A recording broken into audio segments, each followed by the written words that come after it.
Hello and welcome, folks, to another edition of RSF Radio. I am your host, Joe Monday, and I have a very special guest with me tonight. You might know her from Twitter. You might know her from Combo Queens. You might know her as...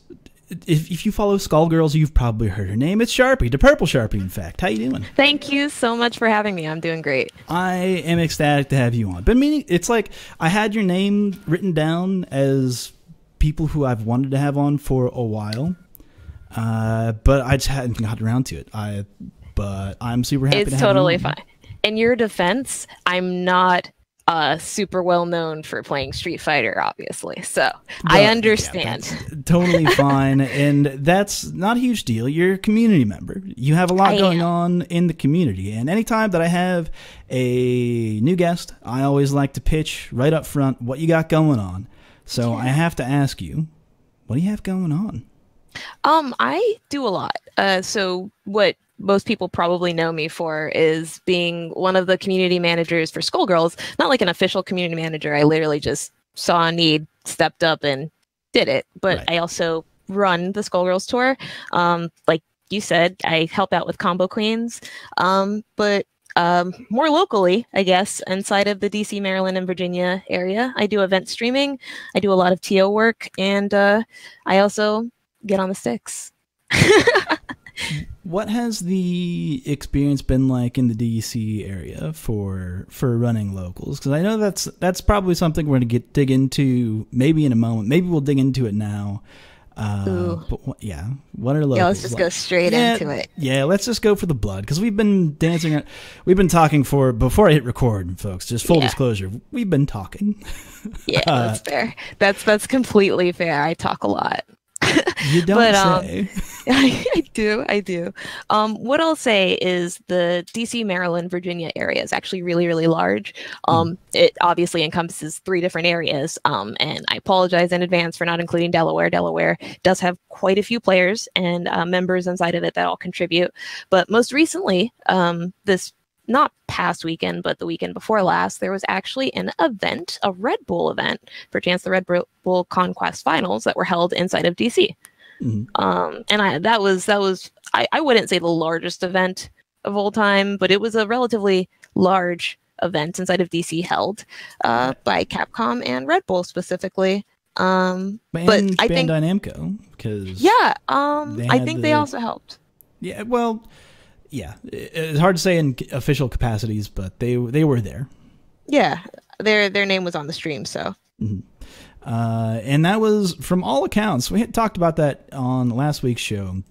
From everyone there who was there, and there's a couple of interviews that we could even point to from people who were there. It said this event was crazy good. One of the best. Yeah, I was there. I enjoyed it. I mean, I know you were there too, and we'll get your opinion on this in a second.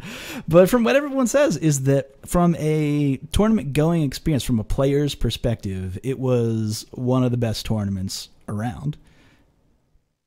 But I agree with that statement. From a, I guess maybe esports side, maybe some people disagree.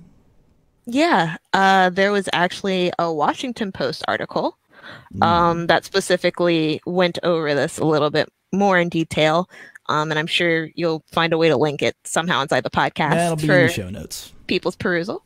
But essentially, it just kind of went over how we didn't really, and by we I mean the fighting game community, didn't really fill the entire arena. That was kind of frustrating to see. Specifically because I believe it was like the very first time they had run a quote unquote esports event at that location. Yes. It was just really disheartening. There were a couple of quotes in addition that they got from people that kind of went over like how our scene in this area wasn't necessarily the largest or yeah, the quotes really that they pulled fun at were all. Like, why would you? They were really use that hurtful. Part of that quote and not the good part. Why? They were really hurtful. They cut that quote the wrong way. So to frame this for everybody, the title, the headline is "Despite low attendance, inaugural esport event gives a preview of DC's gaming potential." So right off the bat, despite low attendance. And then the word potential. potential. Yeah, as if it like, just yeah. Everything in that sentence, honestly, it's kind of framed to make it seem like, okay, this was the first one, but you know, it's obviously not the peak. That's really what that sentence was set up to mean. And the rest of the article really came off that exact same way. I don't even necessarily know if I blame the writer. Just in the sense that I know I'm more so disappointed by, I guess, the editor, whoever really. It just seemed like the writer didn't really seem at fault here. It just seemed like a lot of the information that was given to the writer wasn't fair. Right, because this isn't the community and FGC to the person. This is a writer for the Washington Post trying to cover something from the area, and like exactly. Full disclosure for people who write at big publications, like another credit to the writers that they don't write the headline. The editors change it. The editors all get to decide. It just essentially the way writers have absolutely no control over the headlines. The editor finds the breadth of what they're trying to say and then clickbaits it so that people will literally click it. Like they have 0% of the control on what the only thing they get to decide is what goes in after that headline. That's it. And in this dude's defense, he's like a known sports writer. Like he's not super big in esports in the sense that he has very, very little experience in the FGC side of things and mostly deals with games like, you know, N2K, like a lot of FIFA, like, you know, classic sports games, right? Yeah, it's a different. That is a much different scene, even from like big money esports. That's a different scene. And there is money there. It's just it's different, completely different. It's completely different. But just so some of the framing here in this, I mean, just the way that some of this is written, like it starts out to me as an FGC person, like very confusing with some of the wording, where even like in the second paragraph, it's like as soon as the event was over, the fans were like gone, people left. Yeah, and that's normal because the venue's not open anymore. Like you're not allowed to stay late and play. Like that's just standard in anything, but it's not normal in like a sports capacity. Like you have people tailgating. People don't do that in like esports games. People go home because they don't want to be outside. And like that's not exciting for us. And like in my experience, running late. Yeah, exactly. This shit's running late. Like I want to go home and sleep. You were supposed to be home an hour ago, and you got work in the morning. You got to catch. Everyone there had to catch a flight the next morning, probably at early. So it's most people have to get ready to play and everything. Yeah, it's the whole situation. But like, just some of the quotes that are pulled were just somewhat alarming and somewhat damning, I would say, to at least your community. The one specific one, because I feel like you're being really nice, but I'm going to be kind of mean here and just say it. Open it up. I'm gonna be just this is the only time I'm gonna say it, and it's just because it really personally hurt me. You're allowed to. But there's a quote. Okay, I don't even know if I should be angry at him, but there's a quote here from Punk, and the quote is, "To me, the District of Columbia is a boring place to be. But the stadium is just amazing. It looks cool. The stage is very nice. Everything about the venue is just amazing." That's not like the end of the quote. It goes on to talk a little bit more about the venue. Right. But he insulted the scene. It starts that way. He insulted the scene in that area. He said, "By the way, this area is very boring. By the way, your shit's whack. All your buildings are small. What's up with that?" What's going on? Like, it just seems...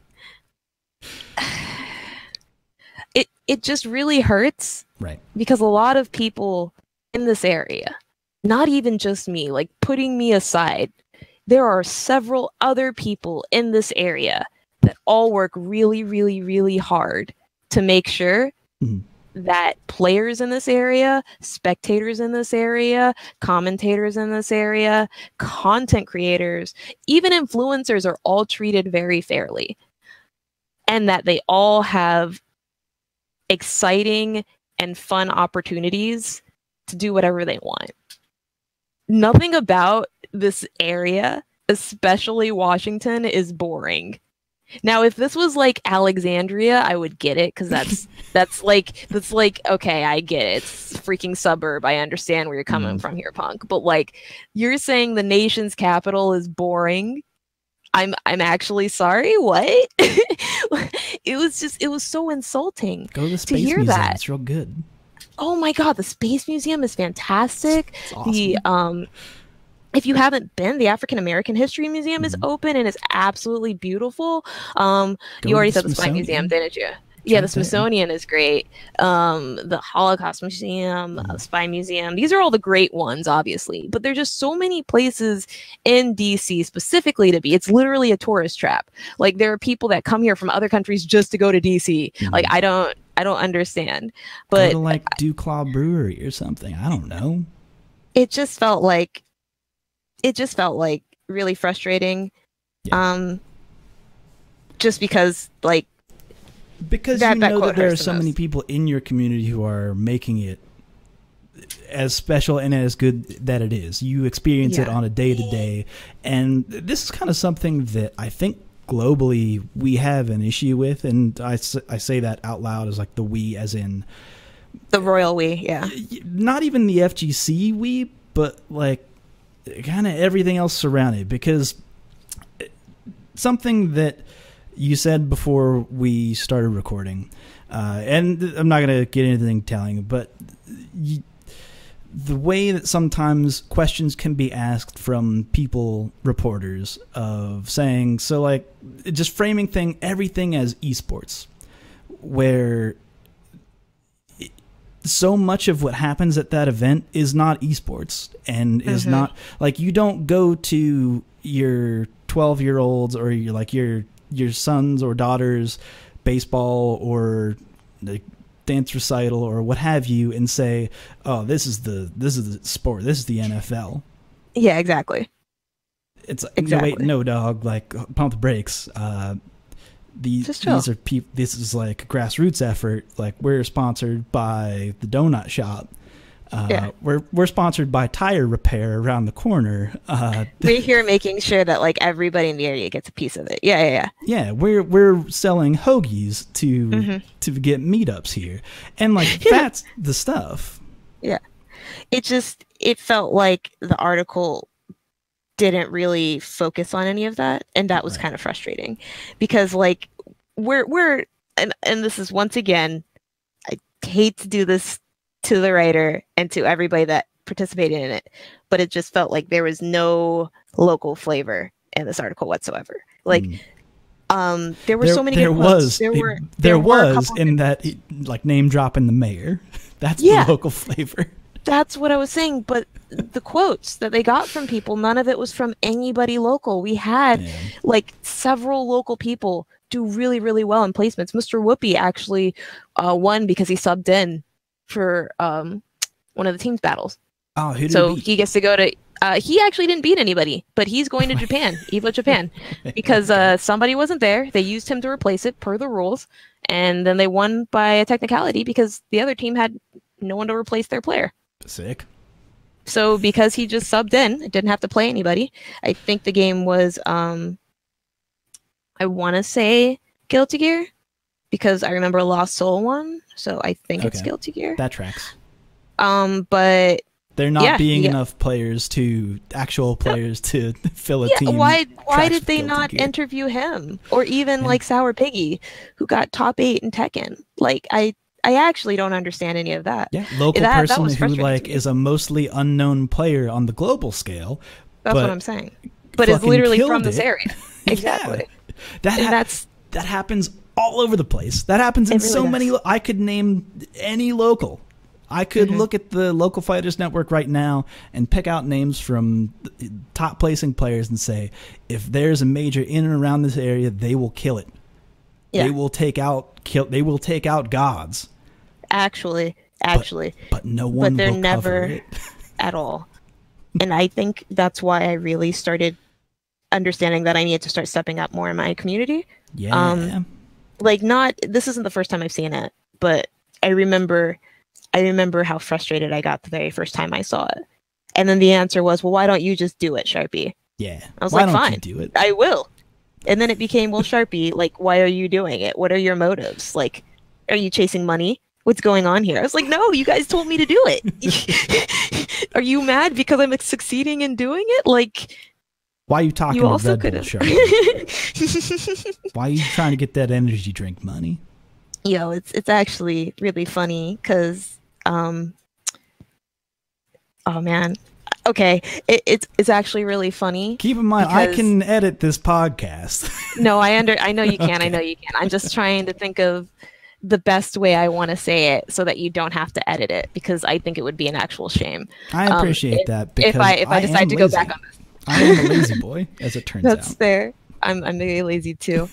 I guess what I'm trying to say here is you could essentially start a community from scratch, run an entire event dedicated for that community, drop thousands of dollars exclusively on that community, start tweeting and learning other games exclusively to get more clout for your community.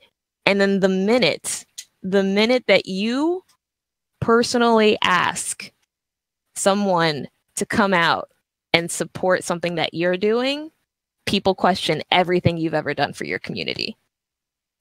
That's how it works. That's how it works. This is me making the most frustrated face I've ever made. I'm positive. This is continually... It's a sacrifice that every single leader makes, is that when, and I'm not calling myself a leader by any regards here. It's just I think you are. I will call you. I think you're okay. a leader. I hate putting myself on a pedestal. I don't consider myself. I honestly do not consider myself. Can I put the Sharpie on the pedestal? You can consider me a leader all you want. I still don't consider myself a leader. But like, I think Rick's a really good example of this. Yes. Because he will make a lot of sacrifices on himself, like for the community. But, and I don't think that he does this ever, but as an example, there are certain things that he can't do. Like if he ever wants to personally say something, he can't ever convey anything personally, because now he's representing an entire community. So regardless of how he personally feels about something, he can no longer do that. And that's a sacrifice that I think all leaders have to do, right? Yeah. You're no longer allowed to be self. You are now the group. And I think that's where a lot of it gets lost inside of like Washington Post articles like this. I think that's where a lot of the nuance gets lost, because you have to realize every single one of these people are speaking on behalf of their section of the community, right? So you have like Punk over here speaking on behalf of him. And that's the problem, because the context here makes it seem like he's speaking on behalf of the entire community.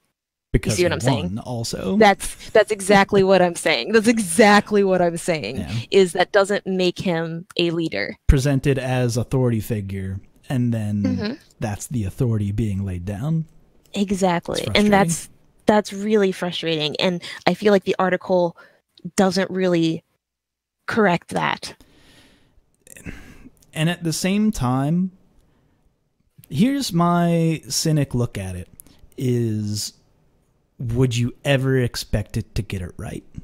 No. That's the worst thing about it, is as bad as this article is, I still understand it could have been far worse. Even like, that's what's so frustrating. Yeah, because they could have just compared it to Overwatch and just completely messed us over. Right. They could have just said, well, it's not Overwatch, which, by the way, they did. So... By the way, look at these numbers that we have over here. Look at these Overwatch numbers. Look at Additionally, these fighting game events. Look at these stadiums that they're filling. Additionally, fighting game events tend to skew smaller and crowd sizes than more well-funded game publishers, like Overwatch League.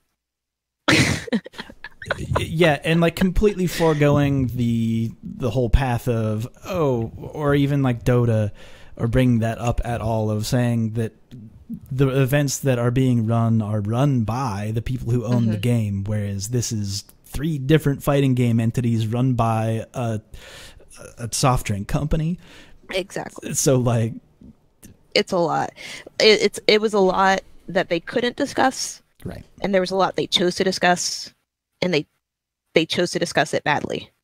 That was a choice. But I don't know. But the reality is, outrage gets more clicks. So Or even he just, did yeah, the best he like could. mild disappointment gets more clicks, I suppose. It happens. But to your credit, though, and what I think is positive to talk about, here's the good spin. Here's how this, if I was a writer who would get paid nothing and get fired immediately, because this is how I would choose to write things, of covering something within the community. If I really did the work and I sought out, well, who's streaming in this area? Where do you guys meet regularly? Because you aren't meeting here regularly. What's that look like? Like, what's this about? And then do an article that way. Yeah. But how do you even find that stuff? What are communities doing to get their names out there? That's one might what's ask. super annoying. And this is something that my personal community, like the DMV community, is super bad about. Like, just general visibility is so important. Right. Like, in general, at all today, like in a world where everything is electronic and the only way you're reaching somebody is through their phone, you should be making sure that anybody can find you on your phone. Like, that should be your number one concern. I had an episode a couple weeks ago. I wonder if it was an episode of the podcast. I get confused whenever I sit at this desk. I should really change the light behind me to whether I'm streaming tournament or doing the podcast, because I can never remember which one I said this on. But regardless, an episode where I was talking about finding people's locals on Facebook. And one would think that entering into the search engine Tuscaloosa FGC would find the Tuscaloosa FGC. It fucking did not. No, it doesn't. It did not. It did not bring it. You would think that those specific things that someone told you to search for, like, here's the extraction here, is that someone on Twitter said, to find my local, go to Facebook and search Tuscaloosa FGC. Exactly. I did that, and I couldn't find it. Find anything. If I was from Tuscaloosa, like, what is my... There's no answer. Like, that's what's super annoying. Is that's running that really event? That's a very, very, very huge problem plaguing like a lot of areas. And my scene is a casualty of that, because there are just a lot of private groups or closed Facebook groups of, like, you know, groups that originally started as like maybe 4 or 5 people, right? And slowly over the years, they started expanding to include more and more people as the FGC grew. And now at this point, it's just like, well, I don't want to flood my Facebook page with all of this information so that people know what I'm talking about.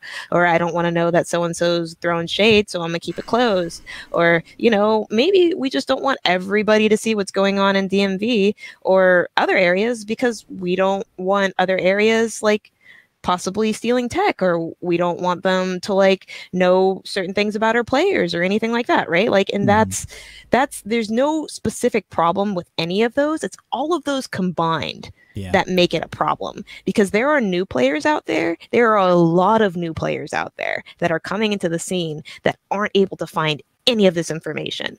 People will complain all of the time that like new players don't have this and new players don't have that, or I don't know why new players only go to Reddit. It's because Reddit is the most front-facing site of everything. Like, if I just grabbed a normie from work and I was like, hey, do you know what debated means? And they'd be like, yeah, of course, I go to Twitch all the time. I was like, oh, okay. And they're like, also, I go to R Kappa, or also I go to like R Skullgirls when I want to play the game. I didn't see anything on the Reddit, so I assume it doesn't exist. Yep. Because that's what normal people do. Normal people Google it, comes up on the Reddit, because that's the most forward-facing site, or like a Twitter page somewhere. The SEO or SRK. is high for that. Exactly. And then guess what? You gone. Like, that's it. This obviously isn't the rule of thumb for like several other communities, and I could name drop a couple of them that are doing like great jobs making sure that they're forward-facing, so like anybody can find them. But they're pretty successful because they've just made themselves so accessible to people. And that's, I think, something that like the next generation of FGC is really going to be struggling with, is making sure that they're able to grow. Because the reality is the days of just making a Facebook page, a Facebook post about something, and like having people clamor onto it and like starting a Facebook group off of that, and then just, you know, setting up a Facebook event. Like, that's not a thing anymore. You can't do that. People want websites. People want it's not people want more. It's not enough.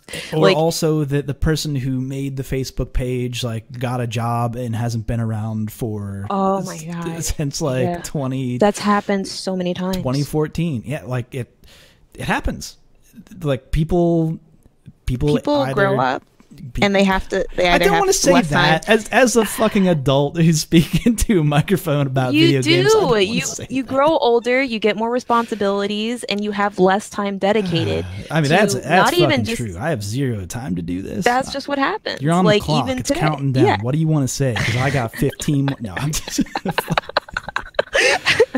Yo, it's really go time right now, Sharpie. No, but like the point is that no one ever really has time anymore to like to do what they need to make sure that exactly. And that's where the next generation really comes in. Like even me, I've only been in this community since 2015. Mm-hmm. That was when I started playing Skullgirls. I've only been here for 3 years, and already, like, I find myself, oh my goodness, I have so much less time than I did 3 years ago. Like, this is a problem. Right. I'm not even considered like a super new player anymore. That's ridiculous. Because, but also on top of that, you're also very forward-facing in the community. Why? Oh yeah. Because you put yourself forward. Mm-hmm. Like there's a lot of you are taking those steps. Yeah. It's not that you're doing things and hoping for things to be picked up. Oh no, it's a lot of work. There's a lot of you have to do. So I think that what we're talking about, you've already transitioned to the net. Ladies and gentlemen, here's a little inside baseball. I like to keep a tight script, and by that I mean I keep a very loose script, and part of that was something that you wanted to talk about, which is Alex Valle shared something via Twitter. Yeah, he did. About the best way for people to... What is the right word here? Because I don't even want to say it's grow your... Is it grow your local or just grow the community or push community or I have a phrase or just become I like to say more valuable? Yeah, go ahead.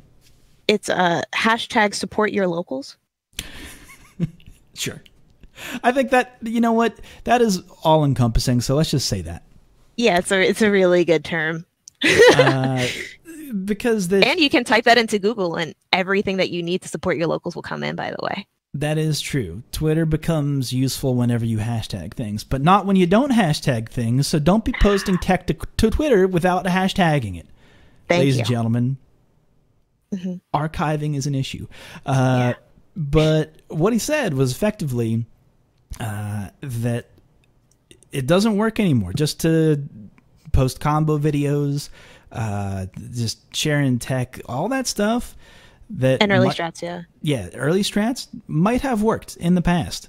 That's weak shit. Mm-hmm. What do you have to be doing to move your community forward? What are you showing off? What makes your local appealing? What are you doing out there? There was when I saw his tweet about that, I actually had been working on something earlier this year, trying to make sure that, like, for all the reasons I said before, that like we were able to entice people that may not necessarily come out to locals, right? Because that's a really big problem right now, is obviously like the death of the local, right? Because so much is online now that it's hard to like get people to come out of their home. But I was working on something kind of highlighting people that may not necessarily get highlighted because, you know, not every single area has Sonic Fox. Right. And how do you compete with that? How do you compete with like a player who has gotten first place in everything and like it's literally a god at every single game he really tries at? Like, how do you make sure that like your area is just as enticing? And what you do is you make Sonic Foxes, right? Like, you don't need to get first place all the time to be enticing to someone. All that you really need to do is you need to appeal to their human side, right? Yes. You appeal to their emotions, right? Like, every single person that has ever played a video game can empathize with losing. Everybody, right? You focus on the players who are working on leveling themselves up. You focus on the game owner or the venue owner that has been fighting to keep the lights on, right? You focus on the TO who's trying to continue to bring people out to events, right? While still making sure that like everyone in the community has what they need, right? You tell these stories because these stories exist everywhere. Yes. And I think that's what is kind of missing right now from the FGC is an abundance of stories like that. Because while everyone is like so concerned about losing their essence to esports, what we should really be worried about is preserving our essence. We shouldn't be fighting to keep it. We should just be focusing on preserving what's already there, right? Yes. Like, I feel like we're going about it the wrong way. There's no need to fight when you can just literally bottle something up and save it, right? Then it will literally grow to the next generation. It's like we're worried about losing our humanity to esports when we don't seem to care about the humanity of the event. Exactly. In the first place. I think that a good person to look for in this regard, the first person to come to mind to me was actually Lucky D and what he's been doing with the traveling controller. Oh God! He's been doing some really interesting stuff. He's got like in the field cams following players, and he's doing behind the shoulder shots. It's like innovative stuff for streaming at locals. But at the heart of that is supporting the players. Yeah, that's what matters. To Lucky D, the most important thing isn't whether the player wins or loses. It's how the player grows as a person. That's what he really focuses on. And that is super tangible in everything that he does, right? Like everything that the traveling controller does, and Lucky D is very, very, very, very good about this, but he makes sure that he really highlights the journey of the player. Like, there's a very popular trope in writing. It's like the hero's journey. You know what I'm talking about, right? Yeah. Like the 8 steps, the hero's quest or whatever that's called. Yeah, it is a very popular trope. People should look that up if they don't know what that is.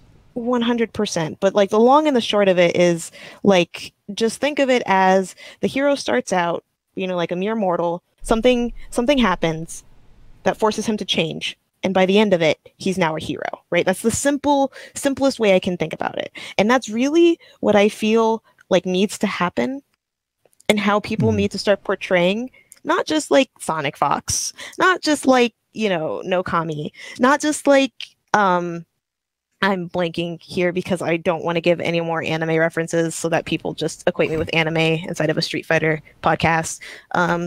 Not just like Alex Myers. Make a My Hero Academia reference. Just go ahead and do that. Everybody is a Midoriya.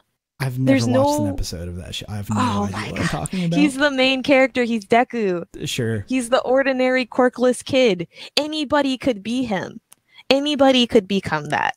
And that's where I think people are losing their magic, is because nobody else has like really made it obvious that anybody could be Deku. No one's trying to let people understand that they can become Deku.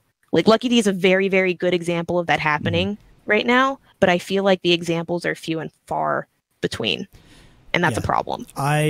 Yes, that is something that I've been trying to do, or at least do more of with our weekly tournaments. They're online tournaments, so it could be from anywhere, but to me, what's important is that the players have a good time and that the players are highlighted.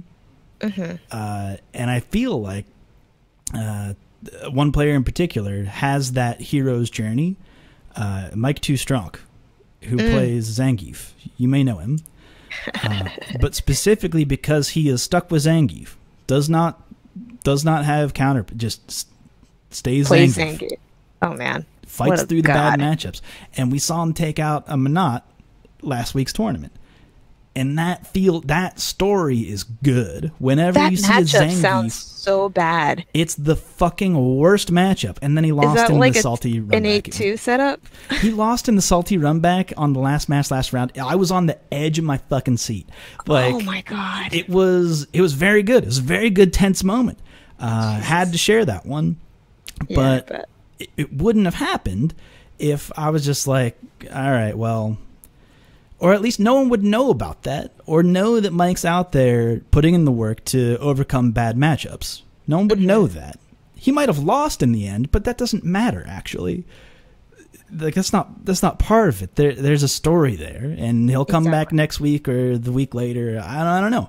Or maybe even that Minot won't come back.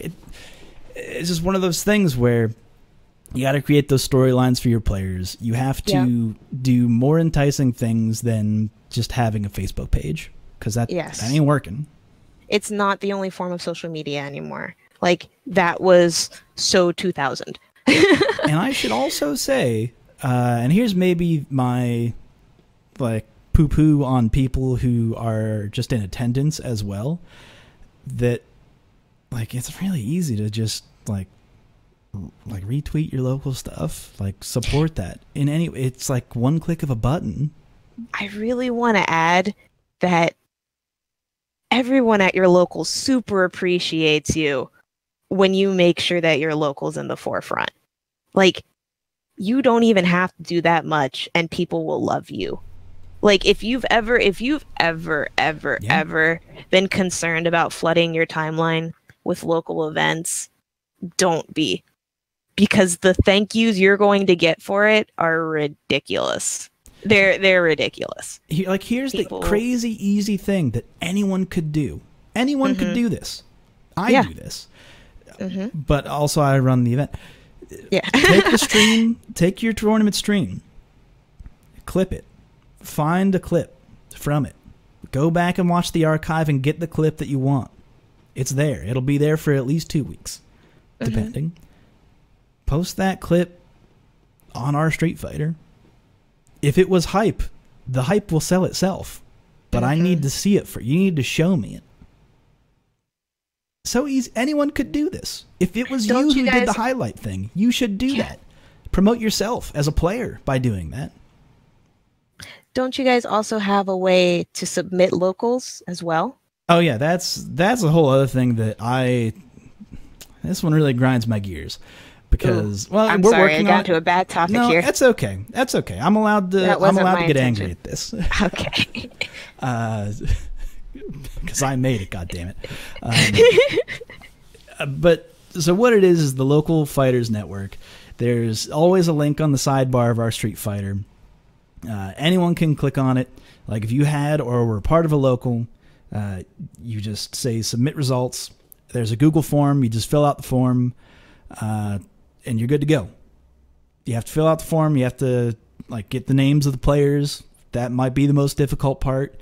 But you post the links, you post the stream. It gives everyone updated information. Let's say if every week someone from your local submitted your local's results, we would have week-to-week tracking of, well, where are you meeting? Maybe you changed location. Well, guess what? That's kept up to date, and people can see, oh, I see here on the 27th, they're meeting at the Pizza Castle.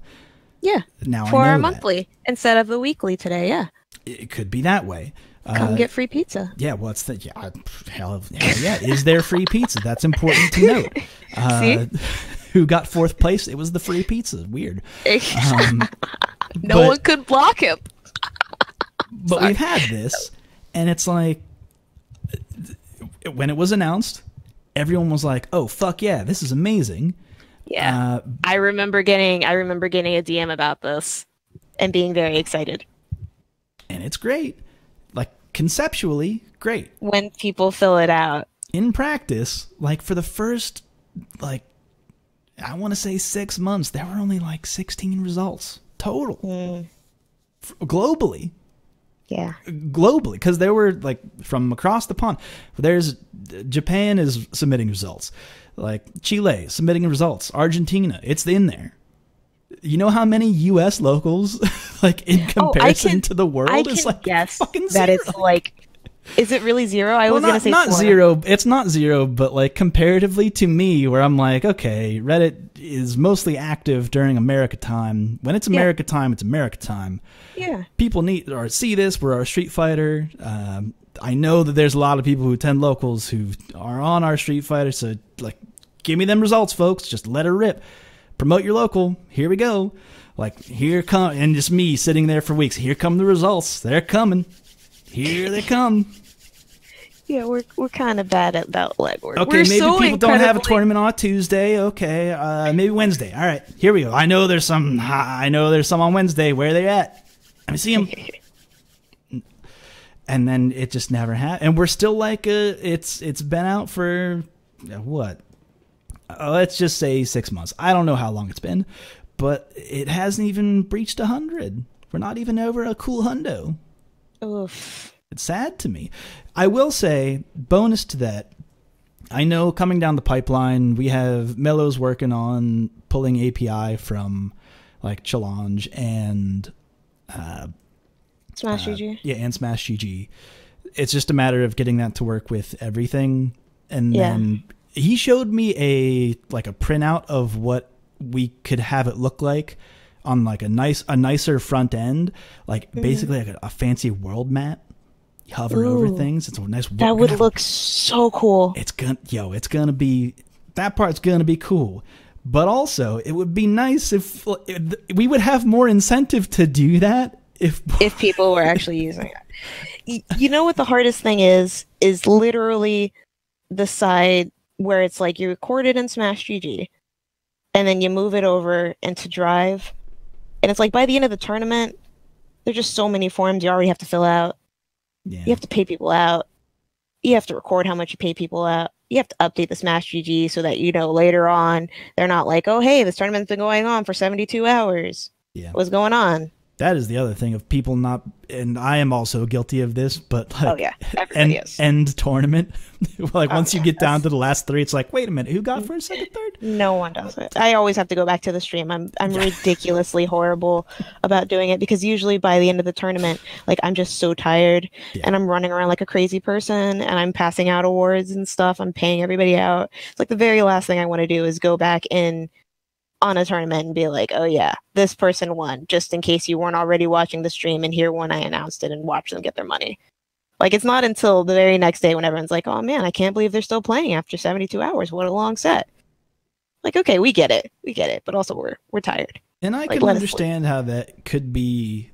That's almost like a self-defeating negative feedback loop because you have it in your mind of like, well, who's going to go back and look at this? Yeah. And then the people that do are like, well, why wouldn't you just do this simple thing? Right. And you're like, I guess it is a simple thing, huh? But you add that simple thing on top of other simple things. And it's a whole issue. And it would definitely help if there's like a team of people there, or even just one person who's willing to step up and do one small task. Remember before how we were talking about supporting your locals with a singular thing? Like literally I would really appreciate it, by the way, if everybody listening that went to their locals this week literally just asked their TO if they could help with one thing. Literally just one thing. A singular thing. One thing. Doesn't have to be running a bracket. Doesn't even have to be like reporting anything or even playing their match. Your TO could go tell you go play your match and that would be you doing your one thing for your community. I would just appreciate if everyone went to go ask their TO, hey, is there something, maybe one thing I can do to help? I'd like to see how positive that would be. You're not wrong. Like, I can say, like, just having one thing being taken care of, even if I know in my mind what it takes to get that thing done, but also do not have the time to do it. Like, for example, I do not have the time to cut the VODs from our tournament. I don't have the time to do that. One of the other mods was like, yeah, I can do that in my free time. It's like super easy. To him, it's super easy. But to me, I'm like, oh, fucking thank God. Like, Exactly. It's like, I have no time for this. I really need to keep my day job. Like, I love eating. Eating is great. Eating's great. Yes, eating is fantastic. I can say with authority. My wife is out of the house, which means I've turned my mouth into a garbage disposal. It's great. That's probably the best thing about I get to treat myself so poorly when she's not here. It's great. when I go to tournaments, I'm just like, okay, it's chill. Where's the nearest fast food restaurant? What's up? Y'all know what's good. I have so much respect for Sherry because she just straight up be on Instagram like, hey, what's up? I'm going to KFC. Who's with me? Who's coming with me to Popeyes?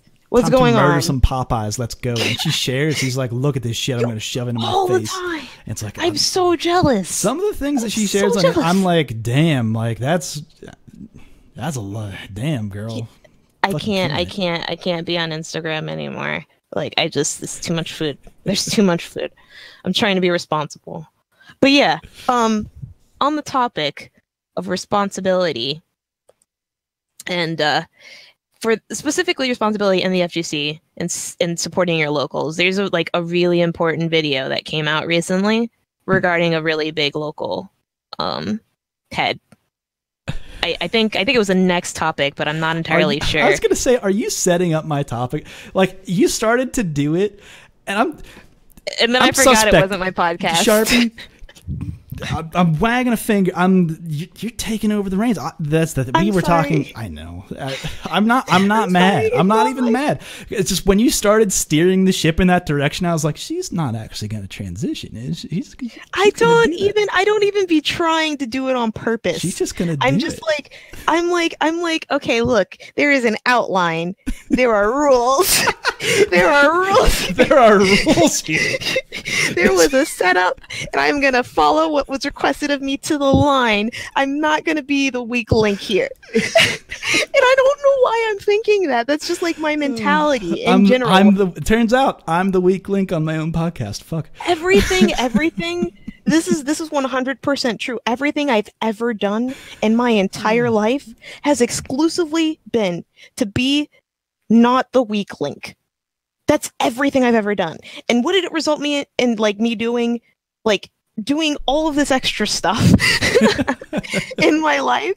It really I still don't think I'm a leader. No, I can understand that mentality. No, I get it, because there's a certain go-getter attitude that you gotta have. You gotta get out there. I say it in a joking voice, but I do kind of mean it. Like, if you don't try, like if you're not, it is very obvious when someone's phoning it in. I say this over the phone. But it is the proverbial phone. The proverbial phone. The headset, which is the world's new phone for anyone that was born after 2001. That is probably listening to. Oh yeah, I'm sorry, I blew your mind. No, I was just gonna go off on a tangent because we're coming up on Christmas. This is the Christmas time, the holiday season, and my nephew, a small baby, coming up on 4. He circled in the toy magazine. He wanted the Soundwave transformer, which transforms into a tape deck, and I was like, he doesn't know what a tape deck is. I'm 100% going to get him the tape deck transformer. He has no reason to know what a tape deck is. Let's go. This is easy. I could just do this and spend like $3 and he'll think it's a beautiful brand new thing. It's very fun for me to be like, all right, kid, let me tell you about tapes. Yep. The best part was when you took your pen and you had to rewind it. Oh, dude, yeah, I forgot about it. I had a good highlighter for that. Highlighter My dad caps. had an 8-track thing, and it like rewinded 12 or something tapes all at once. And I remember we used to just all stand around and watch that thing work and freak out. Sorry, kids, we're old. Yeah, I'm sorry. I actually literally forgot corded phones existed again. Yeah, they do. They do. I still have a flip phone for work, but that's a whole other conversation. It's my burner for when I sell drugs, kids. Oh my God. Because you need... This is not the podcast that I thought we were having, by the way. If you sell drugs, you need a beeper. What are you talking about? What's a beeper? Haven't you watched The Wire, kid? Welcome to RSF Radio. It's a podcast about Street Fighter and other fighting game stuff. Anyway, no. So what we were talking about as you steered this ship. Remember, you steered this ship into drug talk, not me. This one's on you. Oh man, this is really where it winded up. I set you up with the line, and I think the worst thing I ever did was not take that line. No, the thing is, you said. I set you up and you chose to go for the drugs. That was a choice. I'm just a bad host because you threw me a softball and I rejected it outright. You were like, you know what this is? This is a foul. This is a foul. I'm going to make it into that. It's right. coming at me nice and slow, but it's gonna hit me in my eyeballs. Like, let's go. Danny O'Dwyer from NoClip, former member of GameSpot. Yep. I always mix up the two. He went out on his own and did this thing called NoClip, which does fantastic game documentaries. He's done a bunch over the years. Is it years? I guess it's maybe literally from like 2016 now. Yeah. Man, it's been for fucking ever. But fantastic documentaries. And the latest one, the next one that's going to come out, I followed Team Spooky. I followed Spooky around, and the trailer is out now. The name of that particular doc is called Stay Free, which makes sense. Mm-hmm. I am looking forward to this one. It's really, really, really looking great. Just from the trailer so far. It's a long time coming. I think everyone knew that.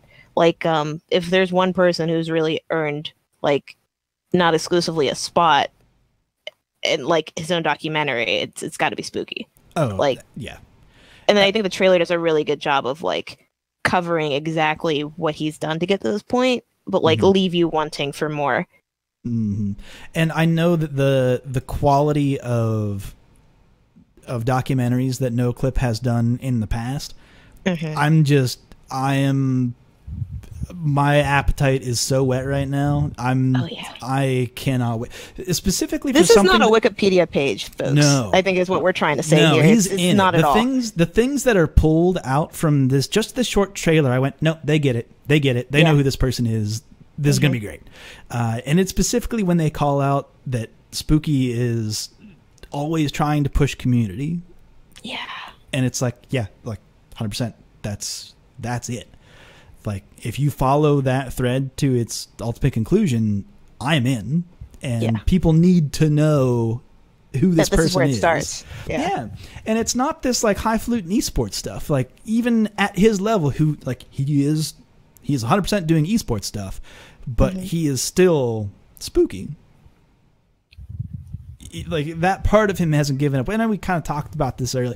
I'll be so interested to see if they get into that in the documentary of how much of his id has he given over to the internet and internet culture. I don't know. Yeah. Like, how much is he even capable of saying in the culture that we have? How much is he able to be open about? He probably has to be a little bit reserved, one would imagine. But at his heart, like, this is the person who is streaming the majors. Like, that's what's really going to be interesting to watch, like, verbatim what you just said, like how he can the side that I'm most interested to say, like the exact side, and I'm sorry once again if I'm just saying what you said and repeating yourself, but I think it's going to be really interesting if there's a scene where he's talking about, hey, by the way, like, I do this and this and this. And, like, most people won't even understand how big that is. Like, you could have someone that starts streaming. I guess because he's a streamer, it's a little bit more, like, people will probably understand it a little bit more. But when Spooky started, you couldn't just say, by the way, I record video games and this is where I'm putting my time and money, and have someone not laugh you out of their face. Yeah, at the time, I mean, this man to me, he did this before Twitch was even really a thing. Yeah. Like, he's been doing this since Justin TV. YouTube, not YouTube, but Ustream. Like, he was the pioneer before RTMP was, like, an actual legit way of streaming. Right. Like, he was there. He was learning it. He was on the forefronts. So it's like, it's really going to be interesting watching him explain how a lot of things he literally had, I guess, no societal terms for before. Yeah, there was no guide out there. You couldn't look up on the internet, well, how do you make an overlay? How do you make this work? He had to do it himself. What are scene transitions? Exactly. Right. How do I plug in 2 microphones and also get game audio? How do I do that? These are all things that... And then make that go out over the internet live. Oh, yeah. I'm personally, I'm sorry to keep interrupting. I'm so excited as an event streamer. Like, I know. Yeah. I'm all the things I said before, but first and foremost, I'm a streamer.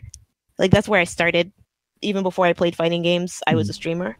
And I'm just so excited to see everything about, like, this is the cool. This is like having a documentary made about your superhero. Is what that is. That's what this documentary is exciting for me, because there's so many situations that I've been in as a streamer that I'm excited to see what like Spooky went through as a streamer, and a lot of the things that he did, a lot of people are also going through now. Like Spooky started a clan. Team Spooky was a clan that a lot of very, very notoriable New York players were on or are still on. Like, and he was one of the first people to do that. And I'd be interested to see if that also, if they also come like go over that in the documentary, you know? Yeah. I mean, that goes along with what Valle was saying on Twitter. Start a clan. Exactly. Like, there's so many facets of it that Spooky covered that, like, I don't know. Okay, I'm obviously fangirling at this point. Yeah, like, we're kind of geeking. We're kind of geeking. I'm not gonna stop myself. I'm acting like I don't know this man. Like, the excitement about it, though, I think, at least from my perspective, is that I may know how important this person is, but I know that thousands and millions of people do not know how important this person's work is. Like the body of this person's work is. And I think that knowing that story will give a very good perspective of where the FGC comes from, and where certain ideas come from within the FGC. It's an exciting time, and I know that NoClip does a really good job of covering all this information. They cover their bases, they know their shit, and just the production level is beautiful. Oh, it's beautiful. It's good stuff. It's literally like Sundance level. Beyond. It's beyond. Like, I still don't understand how this man is able to like justify doing something at this quality for so many people, and the fact he's willing to do it is just so beautiful. You know, Patreon. This man's only supported by Patreon. How buck wild is that? Oh man. If there's not a link for Patreon, like in that documentary, I'm going to be absolutely disappointed, and I may need to go check it out. I swore off Patreon after they started, like, you know, not accepting certain forms of payment, which I got really frustrated by. What do you mean you're not going to take my PayPal? Oh, well, you know, we're not really like super using PayPal anymore. Like, excuse me? Like, you're not getting my credit card information. But at the same time, like, I get that and actually had a really good conversation with St. Cola about this last week, and also had a good conversation with Amanda Stevens about this a couple episodes ago, about what it's like to be a content creator and getting support from the community. And I think that, I don't know, if you're looking for more information on that, I would say go search out those episodes. But in any event, I'm excited for this. You're excited for this. Yeah. It's going to be good. But with that, I don't think we need to cover the other topics here. I think we're good. Unless there was something specifically here that you would like to talk about. Ooh, sorry. There was one thing I wanted to say, kind of like a closing moment, if you will. Yeah. In a little segment I like to call Sharpie Says. All right, so what's Yes, that is an original title. You're creating fucking segments on my show. You come on my show. You come on my show. You create segments. You steer the ship. How dare you?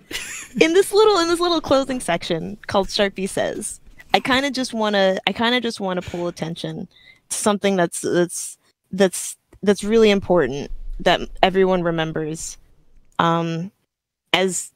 And we covered it earlier, and I'm apologizing here because everyone that listened originally is going to remember this, especially if they're listening to this point.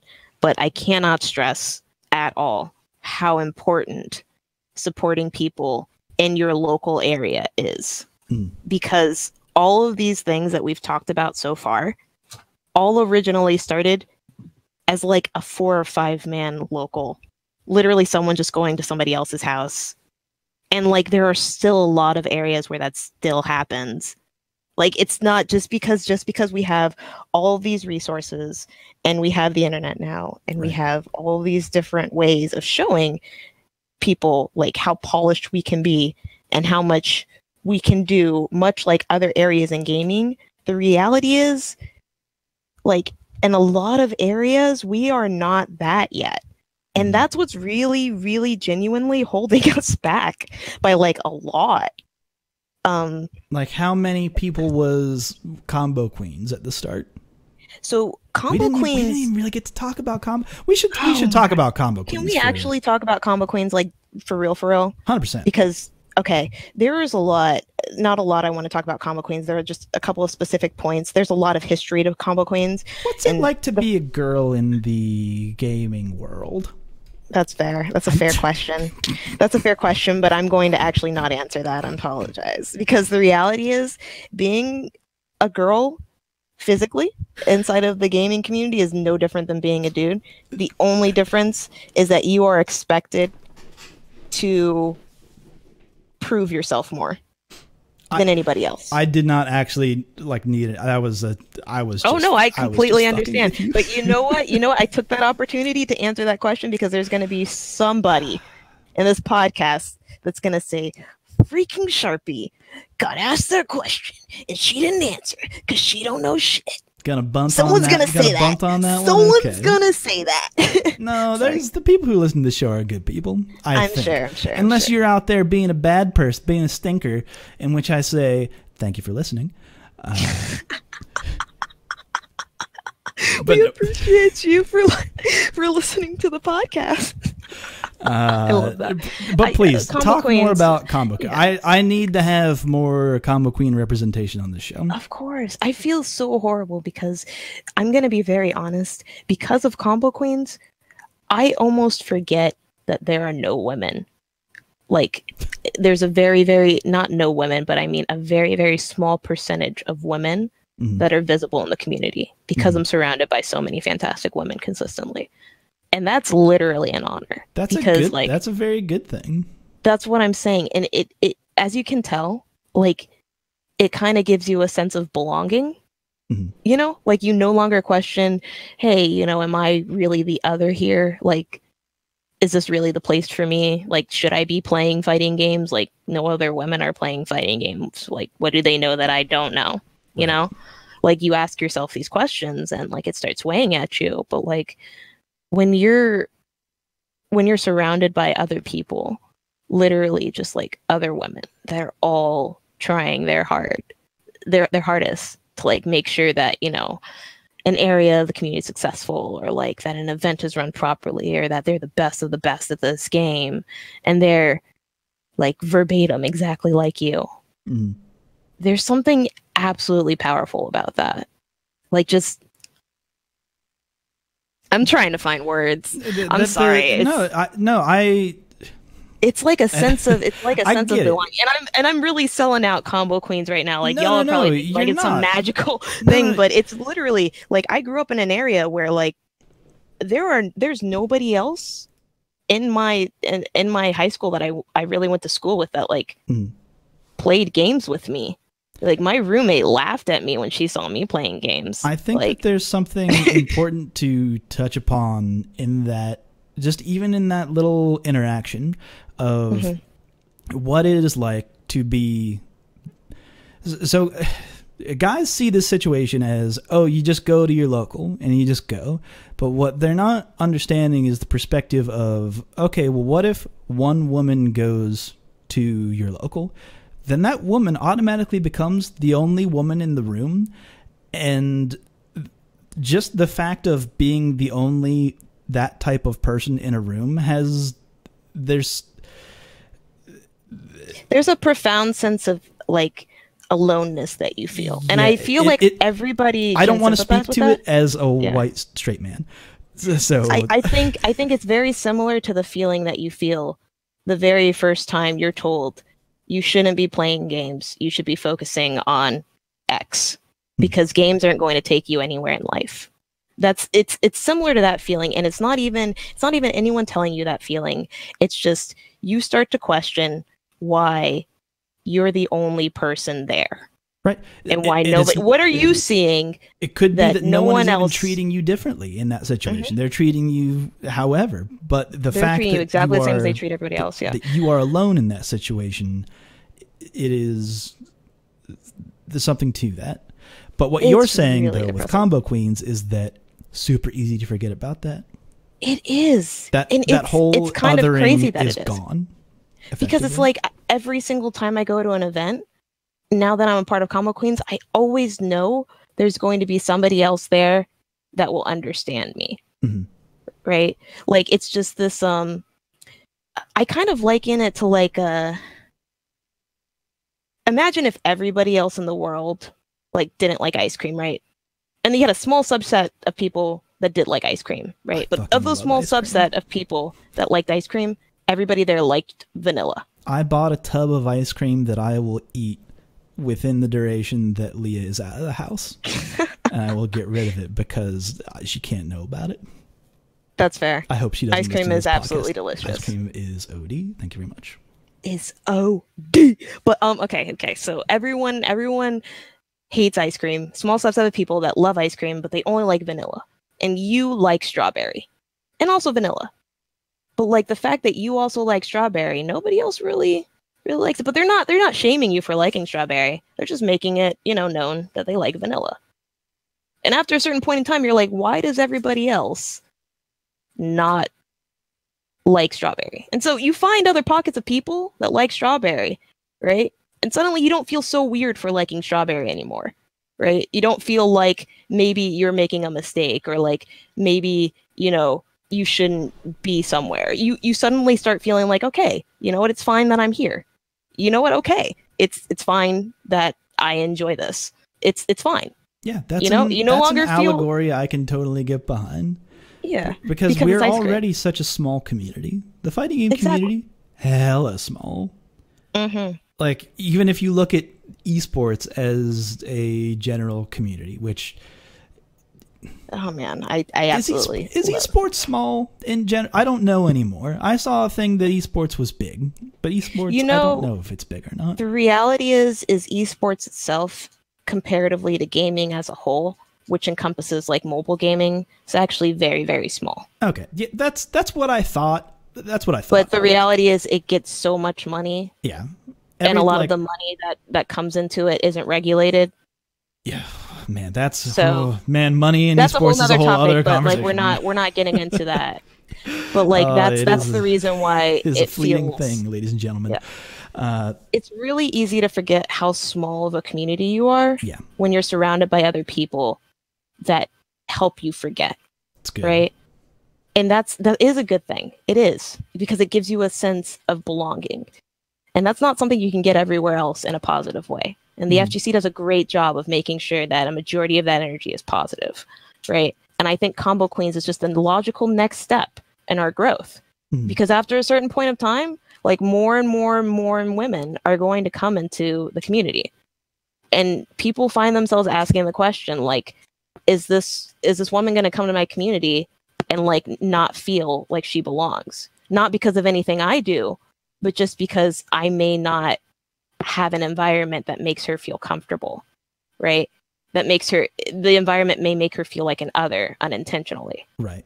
And I think that's where Combo Queens really comes in, because like we try to facilitate like specific areas at events everywhere where people just, hey, by the way, we're here. Like, just come over and just come chill with some other girls. They may or may not be from your area, but like, here's a contact. Here's someone you can talk to. Like, bro, just tell us how it felt going 0-2. Tell us how it felt to win the championship. Here, it's exactly like it's beautiful.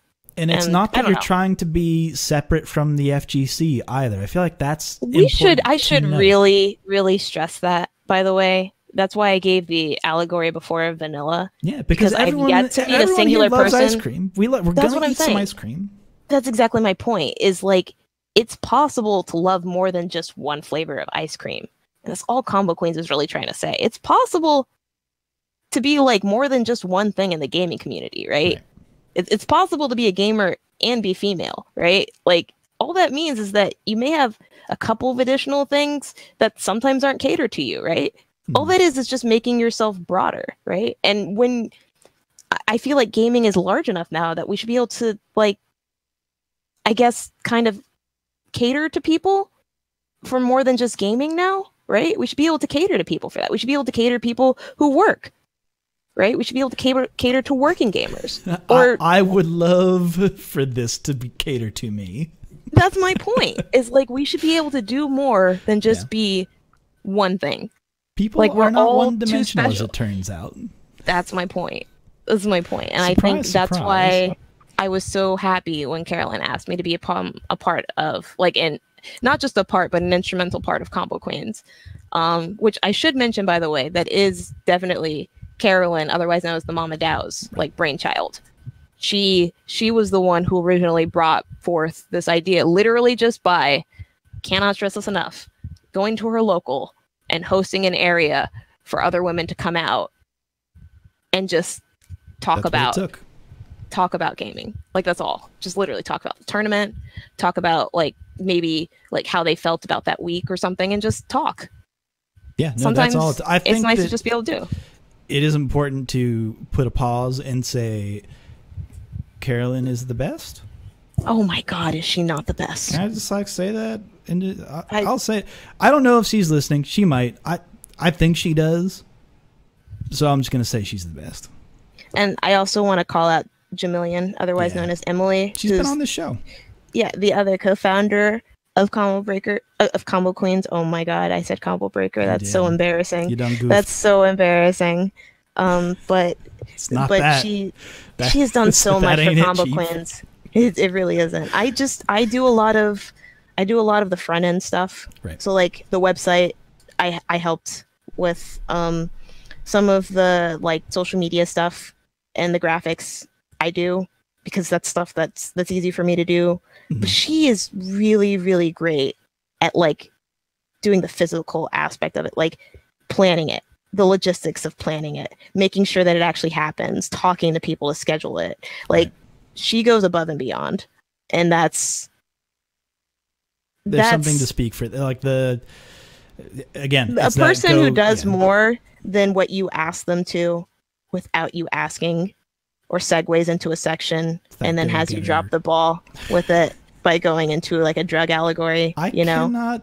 I don't follow that. People that just go above and beyond. Well out of line. Isn't it weird? I was just talking, from not even experience, but like it happened to a friend of mine who was on a podcast or something. I don't know. I mean, I'm just over here trying to like praise Carolyn and Jamillion, like they deserve. I really appreciate. And I'm not trying to sell beepers over here. Okay, I get it. I need to re-up sometimes. Okay, that's all. Please go watch The Wire. It's fantastic, kids. It's a really good show. Wasn't it Emmy nominated or something? Yeah. I don't know how many Emmys it probably has, but it probably has a bunch. But in any case, the other co-founders, the other co-founder of Combo Queens does a great job. Emily is astounding. And if you don't already know who they are, you can check them out by going to twitter.com/comboqueens or www.comboqueens.com. Also, she was on an episode of this podcast. One of the first guests, actually. Before this show turned into a straight guest show, because the background on that is actually that this used to be a solo show for a while when I was working less hours and had time to prepare. But because I have less time to prepare, I found it easier to coordinate with someone else within the community and just basically turn this into a talking to another person show instead of... To your credit, like, you put so much effort into this outline. I literally felt bad not adhering to it. Yeah, I felt like I was coming into, I was sitting here at work. I printed out this outline. I wrote down time targets. I literally printed it out. I actually have my watch right in front of me. I've been timing it to make sure that like I try to only stay a couple of minutes on each topic. That's why I keep coming back so often, is because I keep looking down at the time and I'm like, okay, it's been like an additional 2 minutes since I said I was going to be here. Like, I love you so much. I love you so much. I was very worried. I remember how thank when you we for started caring. the Thank I you for was asking like, to do one thing. this is a very well and honored tradition in the FGC. And Sharpie, you will not be the one that breaks it. You cannot be the one that breaks it. No, you've You been better fantastic. not be on they better not be name dropping you on OBS talking about Sharpie broke freaking our Street Fighter podcast. Like I can't be known for that, bro. Like I can't be known for breaking the cast. No, you've been. Honestly, I'm going to ask you to close the show, if anything, because you've got Really? at this point you've got more control. I've handed over the controls at this point. I've fallen asleep in the back. I'm on autopilot. I'm done. I've leaned back in my chair and just let you take over the segments. You created your own GD segment. Oh, that was cool, right? Lest we forget. I'll bet. I'm actually. Can I send you a graphic to use for that? By the way. Jesus Christ. I just. Yes, while we were send it talking, over. I made a graphic for it. Like during the duration of this cast.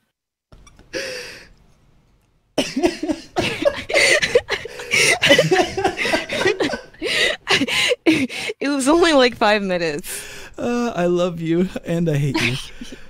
Also, I love you, but also I hate you. Oh, man. This is why. And okay, so anyway, to close, Sharpie says.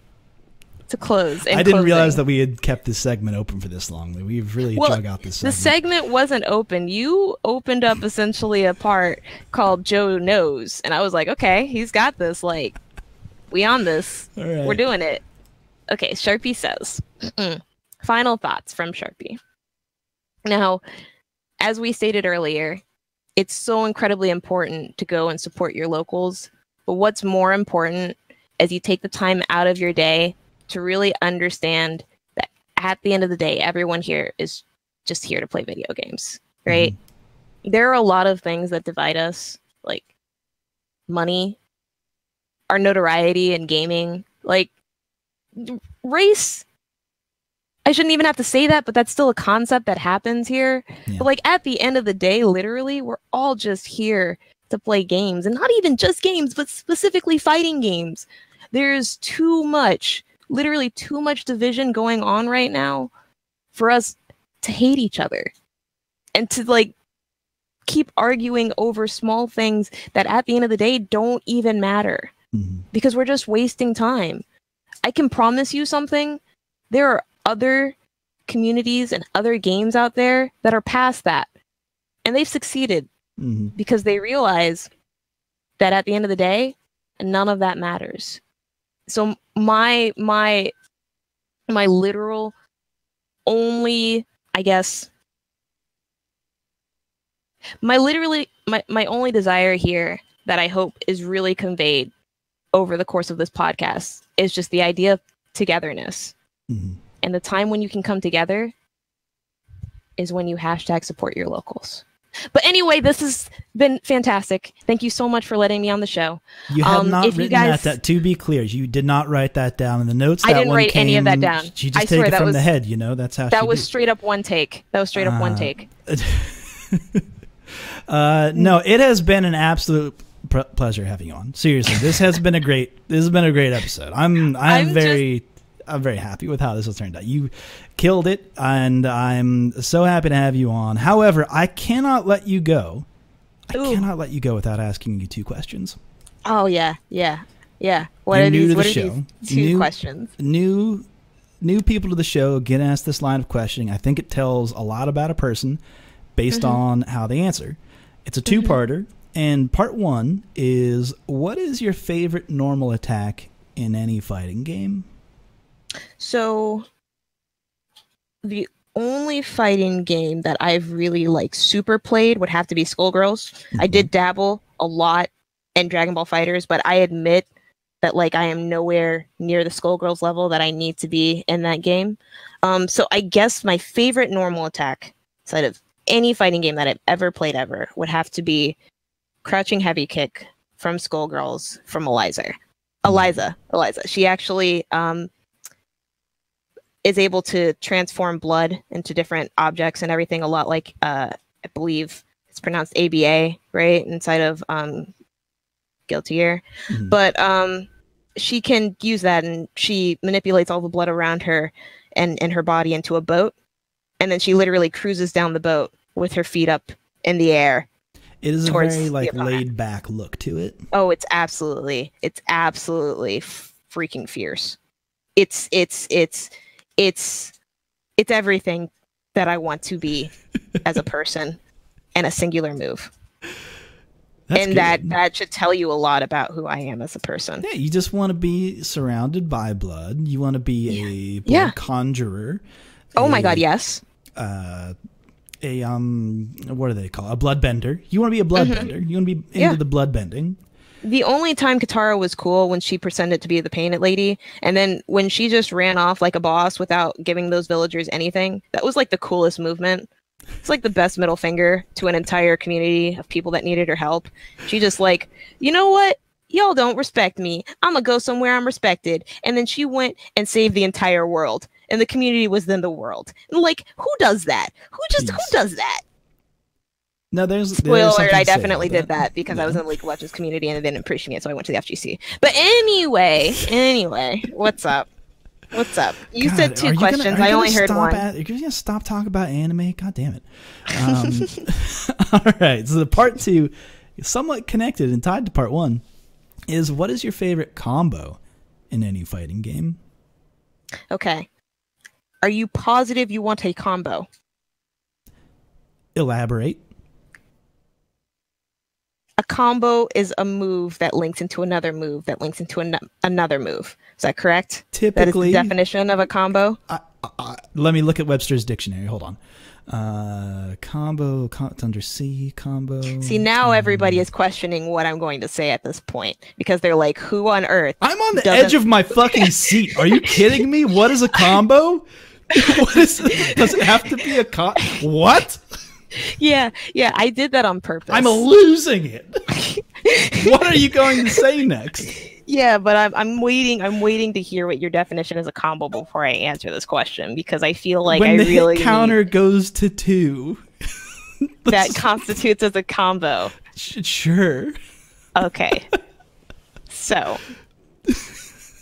inside of Marvel vs. Capcom 3, Wolverine had this infinite combo. Yeah. That's my favorite combo. Okay, that's a combo. Yeah, I know. I hyped that. You hyped that up so much, as if you're gonna blow my mind with like. Yeah, I did. Well, let me actually. Really what is a combo? You're like, oh man, what type of mind-boggling? This entire podcast has really run some boundaries. Like, what's she gonna say? And I'm like, yeah, it's an infinite. I mean, I've had people say, "Oh, I like this particular kind of oki," and I've been like, "Okay, oh, man. It's not necessarily a combo, but that's an answer." Yeah, no, that's not. I mean, they didn't answer the question, but you know, I'll allow it. Who am I to say that? I make the rules, and I'm inclusive. I let people with strawberry come into my community. I allow the strawberries. The strawberry ice cream eaters are welcome here. How do you feel about strawberry syrup on ice cream? I like you, Joe. This is a good podcast. I may need my wife hates strawberry syrup. Oh, that's unfortunate. I think it's like a sometimes thing. I like it when the ice cream base is vanilla. I'm okay. I'm down with that. At that point, it's not strawberry anymore. Well, no, just like strawberry like topping. Oh, yeah, no, I absolutely loathe strawberry topping. Strawberry syrup. I also loathe, like, strawberry jam. Yeah. Like, you know, with the preservative inside of it. It's like, at that point, like, I'll just eat a strawberry. Strawberries are a pretty top-tier berry, as it turns out. Yeah, they're really good. I mean, especially if you're not, like, doing sugar. You know, you just need to cheat. Mm-hmm. You can be like, oh, man, I had a strawberry. And then they're like, oh, I thought you weren't doing sugar. You're like, yeah, but, you know, it's nature's strawberry. I'm better than you, Karen. It's beets. It's nature candy. All right, folks, that's a show. I'm going to end this podcast. Ooh. Unless you would like to, but I will let you get one last word in. And that word, of course, is, where can people find you on the internet? people can find me a lot of places on the internet, and I'm going to scroll up on not this document where it shows all the places they can find me, because I definitely did not forget. I mean, I could tell you all the places people can find you on the internet. Could you? Unless there's more. I mean, not all of the this is a lot of them. This is a lot of places. This is not all of them. This is like, oh man, I definitely have an Instagram that I probably didn't post there. I don't know. Look, the reality is, if you want to find me, you will find me by literally going to www.sharpiepls.com, which is my main website. That's where I keep everything. If you've ever been like, oh man, this chick clearly has some thoughts on things, but she doesn't seem like she can actually talk about them in public, you go to that website. I have a little blog where I literally post about everything I don't talk about in public. And then, you know, because only 7 people read it, you'll be one of the 8 people that know about it, which is kind of cool. Because, like, literally it's front facing. Like, you could Google it right now and nobody seems to care, which is great. It's perfect. But for, you know, the less inclined, the people that are a little bit more reserved, you can also find me on Twitter, twitter.com/DaPurpleSharpie. Really, every single website. Facebook.com/DaPurpleSharpie, Twitch.tv/DaPurpleSharpie, YouTube.com/user/DaPurpleSharpie. All of that. Brand I'm on Instagram too. That's what you want. You don't want anybody stealing that username from you. With the only exception being on Instagram, I am actually Sharpie PLS, because I didn't want to make an Instagram, and Facebook can actually track your information through different platforms, and so I was 100% not about letting them know that I was also called DaPurpleSharpie. Yeah, that's why Instagram is weird. Instagram's weird. It's a weird app. It's not that weird. What happened was people noticed that media actually seemed to perform a lot better than just text. Facebook had an already very solid platform. They started instituting something exclusively for pictures and then bought it out. Like, literally what happened. Somebody was like, hey, I want to take pictures. And then they're like, oh my God, this is performing so much better than just text. And Facebook was like, we like things that perform better than just text. They bought it. And now the next generation is using it. More than Snapchat. Yeah. It's hard to adapt that to the FGC, though, in my opinion. Yeah. I'm still trying to figure that out, where it's basically just like, no, what's your Korean barbecue look like? And that's what it's turned into for the FGC. But anyway, folks. It's easier than that, but I promise at some point in time, if you ever ask me about that in any form of social media, I'll help you more about it on Not This Pastcast. Yeah. Nice. That's a show, folks. I'm Joe Monday. You can find me at Super Joe Monday. You can find me at Joe_Monday on Reddit, or just, you know, whatever you want, folks. That's it. But would you like to close the podcast while you're at it? I'll let you park. I'll let you park it. Parallel park. Oh, really? Yeah. Go ahead. Oh man. Close it. Okay. Hey everybody! Thanks so much for listening to the podcast. If you like what you hear, please subscribe to us on both iTunes and any other formats that we're on. It super helps if you rate us and you comment. But most importantly, keep us going. Okay. Peace out, guys. Was that better than your closing? I never say that stuff. See you later. Wait, folks. why? Wait, no! Help! Straight.